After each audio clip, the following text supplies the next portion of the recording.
সম্ভব হলে রোগীদের কাছে হোমিওপ্যাথিক চিকিৎসা এত জনপ্রিয়। আর সে কারণেই সরকারি বেসরকারিভাবে গড়ে উঠেছে 3টি হোমিওপ্যাথিক ডিগ্রি কলেজ ও 43টি বেসরকারি শিক্ষা প্রতিষ্ঠান। হাজার হাজার দক্ষ ডাক্তার বের হয়ে আসছে এসব মেডিকেল কলেজ থেকে।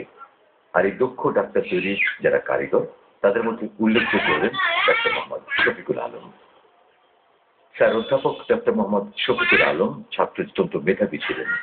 এসএসসি ও এইচএসসিতে বিজ্ঞান শাখায় প্রথম বিভাগে উত্তীর্ণ হয়ে ঢাকা বিশ্ববিদ্যালয়ের অধীনে বাংলাদেশে প্রথম হোমিওপ্যাথিক ডিগ্রি কোর্সে ভর্তি হয়ে 1986 সালের ব্যাচে বিএইচএমএস ডিগ্রি লাভ করেন।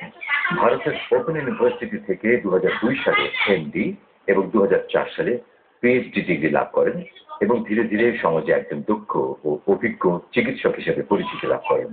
তিনি রোগীদের সেবা প্রদান করার জন্য ঢাকায় পান্থপথে আল-সাবা হেলথ কেয়ার ও যুগান্তর হোমিও হল প্রতিষ্ঠা করেন। লিভার, কিডনি, হেপাটাইটিস বি সহ অনেক জটিল ও কঠিন রোগের চিকিৎসা প্রদান করেন। তার সাথে সহযোগী হিসেবে রয়েছেন কয়েকজন অভিজ্ঞ ডিগ্রিধারী চিকিৎসকবৃন্দ। কঠিন ও জটিল রোগীদের চিকিৎসা প্রদানের পূর্বে এসব চিকিৎসকগণ কেস টেকিং এর মাধ্যমে সঠিক ঔষধ নির্বাচন করে চিকিৎসা প্রদান করেন।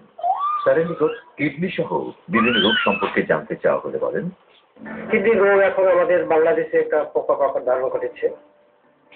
কিডনি রোগের কারণ অনেক, তবে একটা জেনেটিক ভাবে হতে পারে, আবার বিভিন্ন রোগের কারণে হতে পারে, আবার বিভিন্ন ব্যথা জাতীয় ওষুধ বেশি খাওয়ার কারণে কিডনি ফেল হতে পারে। আর এখন বিশেষ করে আমাদের ফলমূল খাবার দাবারে বিভিন্ন কেমিক্যাল যুক্ত খাবারের কারণে আমাদের অনেকে কিডনি রোগে আক্রান্ত হচ্ছে। আমাদের দেশে অনেকের কিডনি স্টোন হচ্ছে। এই কিডনি স্টোনটার লক্ষণ হচ্ছে যে কারো প্রস্রাবে জ্বালা পোড়া করবে, কারো হঠাৎ করে ব্যথা দেখা দেবে, কারো প্রস্রাবের মানে সাথে বিভিন্ন প্রকারের সেডিমেন্ট এই জাতীয় যাবে। এইটা টেস্ট করতে কিউবি এক্সরে বা আইবিইউ এক্সরে করলে ধরা পড়ে। এটা যদিও সার্জিক্যাল টেস্ট, তবে হোমিওপ্যাথিতে কিডনি স্টোনের ক্ষেত্রে 99% রোগীর যদি সঠিক শক্তিমাত্রার ওষুধ প্রয়োগ করা হয় তবে 3 দিন থেকে 3 মাসের মধ্যে কিডনি স্টোন পড়ে যাবে এবং বারবার যে কিডনি স্টোন হয় সে প্রবণতা দূর করার জন্য আর কিছুদিন ওষুধ খেলে ওই ব্যক্তির আর কখনো কিডনি স্টোন হবে না। আমি হাফেজ মোহাম্মদ মনির হোসেন, গ্রামের বাড়ি কলমা, মুন্সিগঞ্জ জেলায় আমার। তো আমি 2006 সালে আমার এক আত্মীয় বাসায় গেলাম বেড়াইতে। হঠাৎ আমার কিডনিতে ব্যথা এবং প্রস্রাব করতে ব্যথা হয়। তো হঠাৎ একদিন দেখলাম একেবারে শফিকুল আলম স্যারের একটা বিজ্ঞপ্তি। আমি দেখে ওনার পরে মুগ্ধ হলাম। ওনারে আসলাম, আসার পরে উনি আমাকে চিকিৎসা দিলেন এবং আল্লাহ রহমত চিকিৎসা দেওয়ার পরে দেখলাম খাওয়ার পর আল্লাহ পাক আমার ওই কথাগুলো পাথর ছিল, সেই পাথরটা পড়ে গেছে। আমি ঘরে এসে বললাম, স্যার আমার তো পাথরটা আছে কিনা? তো স্যারে বললেন কালকে পাথর করে যাবে। ভালো লাগছে কথাটা যে স্যারে বলতে কালকে পাথর করে যাবে।